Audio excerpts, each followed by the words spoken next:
Hi, I'm Amy Wilkins, and this is Thriving in the Messy Middle.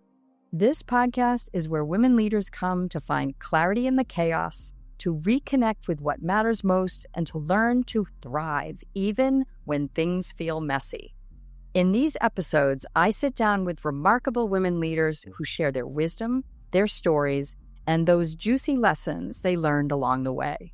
Together, we explore mindset shifts that can help you navigate your messy middle moments with more clarity, alignment, and with confidence. I want you to think of it as your weekly reset and power up. This is your reminder that thriving isn't about perfection. It's about growth that feels good. So let's dive in. Today's guest, Linda Thomas Brooks, has navigated more than once, and she's done it while leading some of the most influential organizations in media, marketing, and communications. Linda has used her compass to guide companies, teams, and entire industries through transformation and complexity. Most recently, she served as CEO of the Public Relations Society of America, where she led efforts to combat mis- and disinformation and set new industry standards for ethical AI. Under her leadership, PRSA was named Global Public Relations Association of the Year, and Linda was recognized as an industry champion in PR News, Top Women in PR Awards. So if you're standing in a messy middle moment, wondering what's next, or how to lead with both heart and impact, this conversation is for you. Linda, I'm so excited to have you here today. I have to tell you, I am aware of the kind of wisdom that you're going to get to share with our audience. So thank you. Thank you for having me. I'm honored. I would love to have you just share a little bit about yourself with our audience. Okay. I've had just an amazing and a little bit surprising career at the intersection of media, marketing, communications, and technology. And I've been able to incorporate my sort of side interests in looking at how the power of credible media voices can really change the world that we live in. So call that social responsibility or journalistic responsibility. And that's been a thread that I've been able to pull through my whole career. And it's a beautiful thread and one that we need. But you already started talking about the fact that you have pivoted and you have transversed many different industries. I think that's something that would be really interesting for our audience to understand what that journey looked like. And I suspect perhaps there were some messy moments along the way. Yeah, probably quite a few. I've been really lucky that I've worked for and with just incredibly smart people who help me push myself and who help me find new opportunities. So a really big pivot point for me was when some really smart industry people were starting a unit called General Motors Media Works. And it doesn't sound that remarkable now, but at the time it was going to be the first standalone media agency. Other people hadn't done that yet. And I had been sitting inside one of the General Motors agencies, and the executives who were starting this asked me to move over to that. And I thought long and hard and went back and I was like, no, I don't think I want to do that. And they really pushed me to articulate why I didn't want to do that. And my answer to them at the time was, I was afraid I was going to be bored just working on one piece of business, one client, one approach. And the person who was in charge said to me, if you were ever bored in this job, it will be your own fault. Actually, he put an expletive in front of your own. And he wasn't somebody who spoke like that very much. And I'll keep it clean for the purposes of your podcast. But for me, that was like a really pivotal moment. It was, okay, you can create your own future here. You can push yourself. You can push the organization. And he was inviting me to do that. So I took the job and never looked back. And it was just such an important moment. And so even though most people don't phrase it that way when you go out and talk to people, for me, that's a way that I think about opportunity. Is that come before me? Is this going to be the chance for me to push myself, for me to learn, do something different or do it in a different way or do it in a different environment with a different group of people. And that's really been a hallmark of what has taken me in all these different places.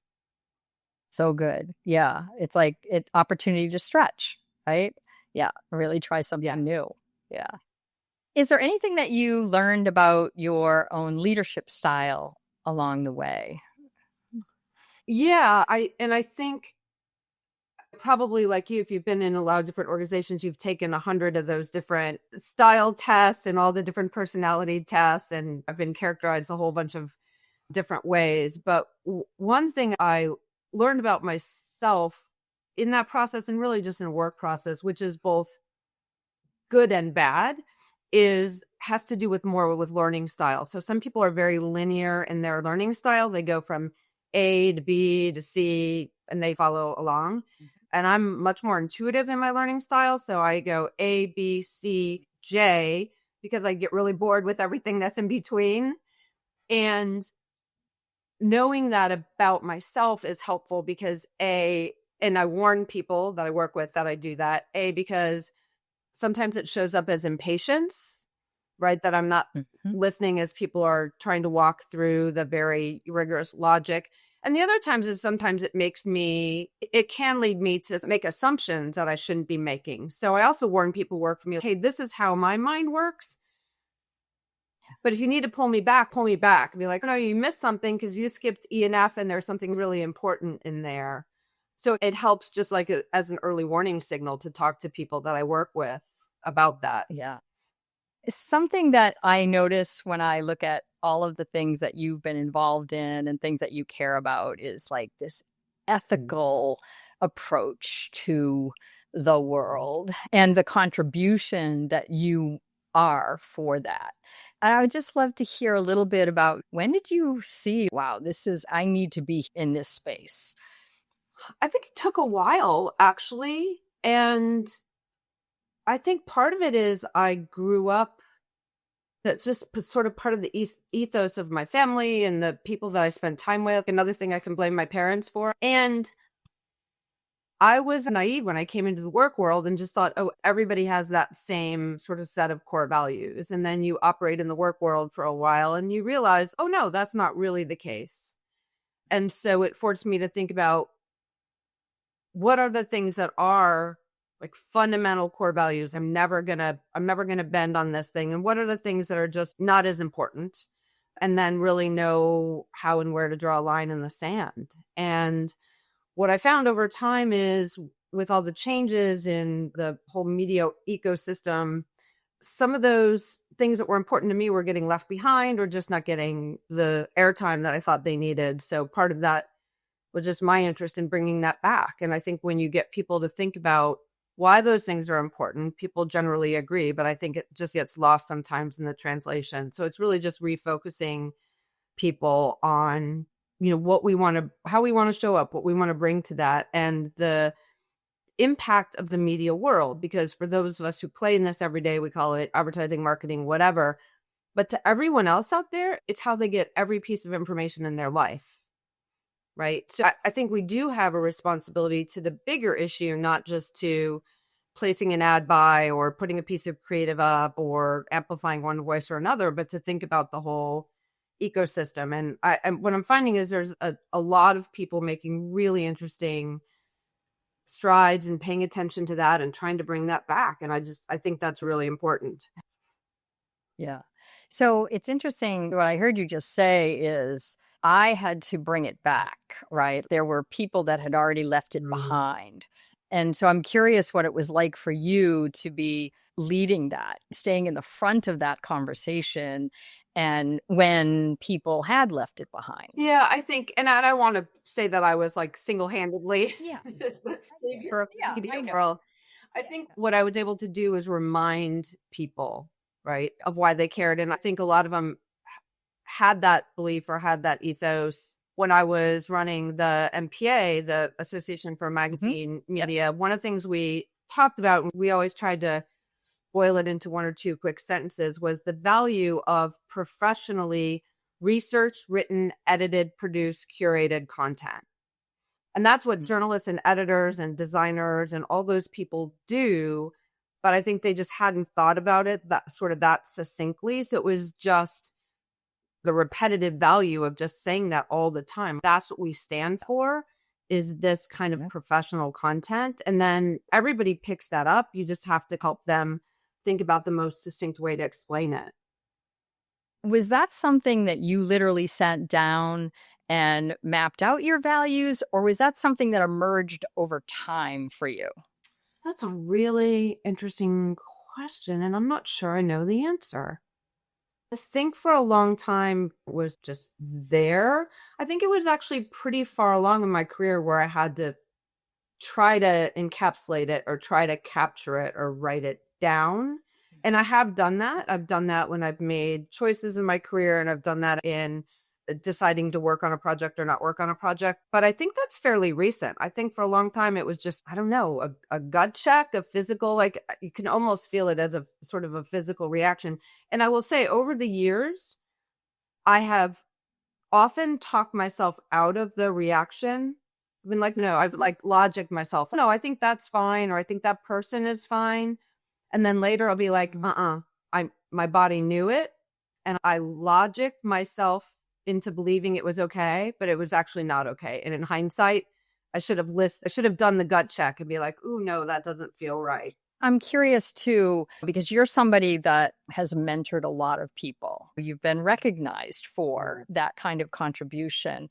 And I'm curious, one, how you leaned on others when things like that might have been happening, or did you just rely on yourself?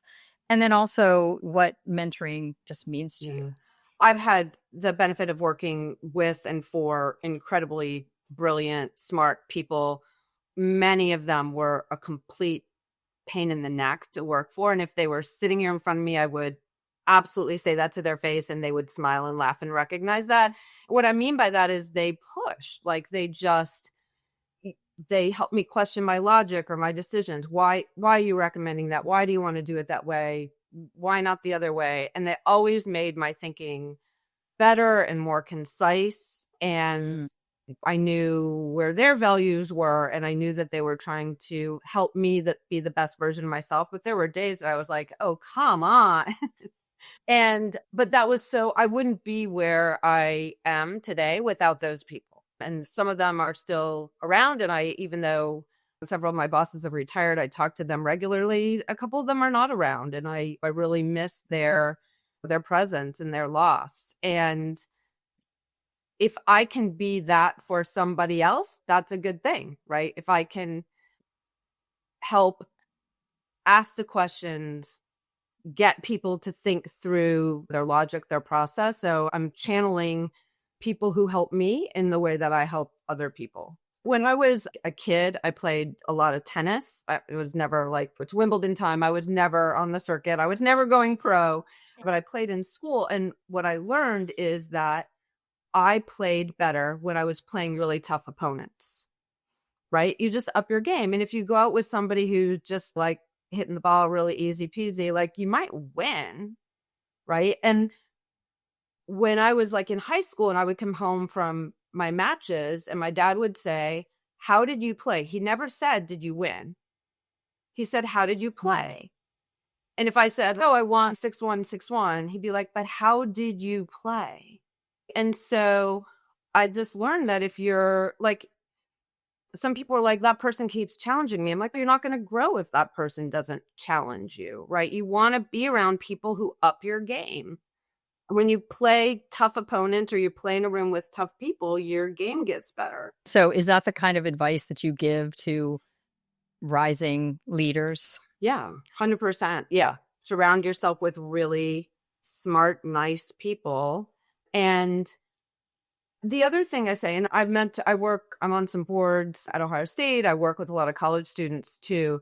And I tell those folks all the time, yes, you want to go someplace where your voice is heard and where you can contribute, but you also want to go someplace where people are going to give you information, and you need to be, especially if you're really early in your career, you need to listen a lot more than you speak, because yes, your voice is worth something and your opinion is worth something, but you're also sitting at a table with somebody who's maybe got 20 years of experience, and you should be getting the benefit of every bit of that by listening to them, learning from them, taking notes, asking them questions. Make sure you, when they're looking for jobs or looking for internships, ask, how are you going to learn? Who am I going to learn from? Not just how am I going to get to contribute? Right now, right, there's a lot of upheaval, right? There's a lot going on. And I'm curious, you have actually been through some periods where we were experiencing upheaval, maybe not the scale of this. And I'm just curious if you have any suggestions for people who are in leadership roles who might be in the midst of some sort of, Yeah, eat more ice cream is how I deal with this. I don't know if that's the best career advice, but it makes me feel better. Right. There's a meme that I've seen around. I mean, it's not new, but I've seen it around a lot in the last couple of weeks, going around in social channels, that says, just because I can carry the burden doesn't mean it's not heavy. And I think that's what a lot of people are doing. You're continuing to carry these loads. You're showing up and smiling and showing up at the conference room table, et cetera. But I think it is really heavy for a lot of people. And I think the world is just really distracting right now. So when you're trying to work, there's just a lot of stuff. And I don't really have a great solution for that other than to try to compartmentalize a little bit. So when things are really distracting and you can tell people aren't settling down, I often say, like, all right, let's spend 5 minutes like talking about that, talking about how, you're dealing with it or what's going on or what is the biggest thing, and let people get that off their chest, but then remind them, but we have to move on. Like we do have to continue to work and continue to do our jobs. So just to take a few minutes and do that. And then my thing always is usually in the morning, but sometimes in the end of the day, is just to go for a run, like just expend the physical energy that kind of lets my body catch up with my brain, and really just tiring myself out so that I can get a decent night's sleep. For me, that whole running away from your troubles thing is literally what I do. Like really put on the running shoes and just go. It works. Yeah. I love that. I knew that about you. So yeah, that you love to run. So is there any other like piece of wisdom that you would love to impart to these women who are in leadership roles and experiencing something that might feel messy to them right now?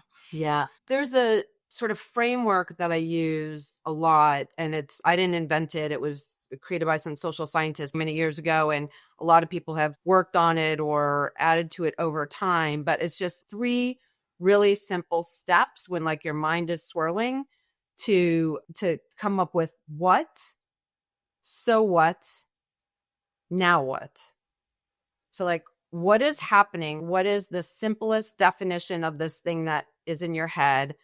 So what does that mean for you, or personally or business wise, or your team or your company, whatever it is? And then now what? What are we going to do about it? And sometimes the now what is, we're just going to leave it alone because it can't be fixed, and we're just going to acknowledge that it's there and put it off to the side. But it helps frame, okay, if there's an action step that we can take, what are we going to do about that? So for me, just like getting the clarity of that in the swirl of stuff is helpful. I'm going to go back again to something you said. You said, as it relates to values, and the only reason I want to go back to it is because it is such an important part of people identifying when they feel out of alignment in an environment. But what I heard you also say is sometimes you discover that there's something that actually isn't as important as you thought it was. Yes. Is that something that you've seen often or just a few times in your career? I would say not a lot. And when it has shown up, what it has helped me think about, is this thing that's bothering me really because it goes against my values, or because it goes against the way that I have portrayed my values? So some people have just a very different way of working or operating or dealing with people. But when you like peel it back, what they're doing isn't antithetical to my values. It's just that their tactic is different. And so it has taken me some time to be able to discern like the actual foundation from just how it presents. And I think that's really important. And a lot of times what initially sets off the alarm bells isn't actually a violation of values. It's just the way that people operate. People's way of dealing with contentious situations is so different regionally. In New York, they'll use a bunch of F-bombs and tell you to your face. In the South, they'll say, bless your heart. It means the same thing, just one less your heart than the other one doesn't. And in the Midwest, people are also just pretty straightforward, right? They're just like, Amy, what's wrong with you? Why did you say that? And so I think, again, the core values are the same. It's just how people display them and express them. Yeah. And so it's trying to get comfortable with that. And then really spending the time to think about, okay, Amy said that thing to me, it really upset me. Is that because we're fundamentally different in our values, or she just has a different way of rolling through these contentious situations? And determining which one is which is really important. I would love to have you share a little bit more about what some of those pivots looked like, especially when you went from one industry to another that might seem very different, because that's going to happen, right? Like right now, it's something I'm just curious, like what was happening for you when you made some of those shifts? Yeah, I think that things look really different, but they're all connected. Yeah, they're all connected. And for me, one of the things I'm good at is seeing the connective tissue, right? Between people think marketing and communications and advertising, media are all different, but they're all related. And especially if you look at it from like a consumer standpoint, it's indistinguishable, right? And so as I've learned more about sort of social behaviors, the whole media ecosystem, all those connection points became really apparent to me. So the changes that I made from one organization or one job to another felt really connected to me because I've seen the connective tissue. And the other thing I think that led to them was just the chance to do something new. Like my boredom threshold is pretty low, and the chance to take on a different kind of organization. All of them had roots in the media world, the credible media world, things I cared about, but what I was doing in that every day was different. And to me, that was super exciting. Like when I first went into the association world, and I was recruited to the Association for Magazine Media, people still call it the MPA, which was its legacy name. I sat down with the board and I said, I've actually never run a nonprofit before. I've been on boards, but I hadn't been the staff person running it. And those were great folks who were visionary enough to say, you have a respect and a love for our core business. You know how to run a business. You know how to run a P&L. You know how to run a team. All those things that you've done before apply. Yes, it's called a different thing and it's going to look a little bit different. And definitely I had some things I had to catch up with in terms of nonprofit governance that I had to learn. But those were all learnable skills. And I also had really smart people around me to help me. So just seeing how I could take the core of what I'd done and make the leap into something else was really, again, just really helpful. And I had really good people encouraging me to do that. Yeah. So I'm hearing look for the threads because they exist. Stay curious and stretch. And stretch. Yeah. And surround yourself with good people who encourage you and want to help you succeed. And it helps them too, right? They saw how the skill sets I had were helpful to them, but they were also rooting for me and helping me. And they were all people that I could call and be like, I've never seen this before. What do I do now? Right. Yeah. Yeah. Which is great. All right. So one more. Finish. The messy middle is... I think the messy middle is just another step along the way. It's a long journey that we're all in. And I started my career, I thought there was like an end point. Once you get to here, everything is fine. But there really isn't that end point. And the world is changing, industry is changing, businesses are changing. And so I think it's just another step toward where you're headed and how you can contribute in whatever your business is. Yes, let's normalize the messy middle. Yeah, because even if you pretend that it's not, it is. So let's just call it and embrace it and get through it together. Yeah. And it's good to have good people around you who help you see it, who help you decide where to go next, and who comfort you or humor you when it's not going well, because you need all those things. All of it, for sure. Yeah. Linda, thank you. I'm so glad. Really fun. It was fun. Thank you for sharing all that wisdom. What I loved about this conversation with Linda is how clearly it shows the long game of leadership. Challenge yourself, stretch, and surround yourself with people you can learn from and who want you to be successful. And as you navigate your own messy middle, pay attention to what you value and keep building towards something that feels aligned. Because the middle isn't just where the struggle happens, it's where the story deepens. You've got this. So please check out the show notes to learn more about Linda. And if you know someone who's ready for a stretch, share this with them. Thanks for listening to Thriving in the Messy Middle. Some weeks, you'll hear me in conversation with extraordinary women. Other weeks will be solo episodes where I'll share mindset shifts to help you thrive right where you are. And don't forget, you'll also find my messy middle moments in your feed. These are short solo reflections with a quick burst of clarity and encouragement to help you stay grounded. So be sure to follow the show so you never miss an episode. And if today spoke to you, share it with a friend or leave a review. This really helps others find the show. And check out the show notes for everything we mentioned today. And for more articles, resources, and ways we can work together, visit chooseaw.com. I'll leave you with this. You are the most worthwhile project you will ever work on. So until next time, keep thriving, even in the messy middle.